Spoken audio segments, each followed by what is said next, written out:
Ayun, congratulations Ernest for winning the Streamers World Great Bodies 2023. Salamat. Ano yung preparations mo dito at ano yung naramdaman mo ikaw yung tinawag na winner for example? Preparation po, I've been an athlete for a longer period of time.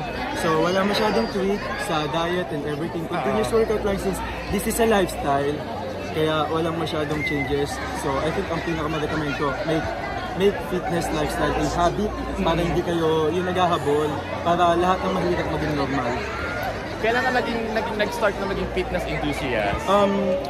Actually, bata pa lang ako, athletic na ako, but I became addicted to fitness like more than 10 years ago. So I was fat and I need to shed fats for like a month. Yes po. And tama ba? Software engineer ka, no? Yes po. Yun, parehas tayo. Ay, salamat sir! Ayun, so paano mo napagkasabay yung fitness ngayon yung profession natin is sobrang hirap and technical, di ba? Mga programming yun. Actually, kapag sinanay mo yung sarili mo sa mahirap na bagay, lahat nagiging madali. Ayun lang yung technique.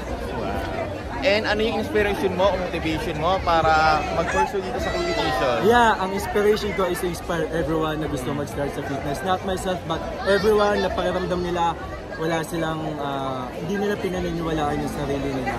Gusto kong ipamukha sa kanila na kailangan nila mag-start para magbago. And one last thing, what's next with Ernest ngayong nanalo ka dito sa Streamers World? Yeah, I actually have a trail run race next week, so it's more of ultra endurance activities, not related to bodybuilding or any pageants. Basta ultra endurance activities. Ka ba? Nag-Spartan ka? I'll be signing up for upcoming Spartan, but for now it's just an ultra trail run. How about showbiz? Ngayong wala po. I'm happy sa profession ko. Okay. Thank you Ernest and congratulations. Thank you very much po. Maraming salamat.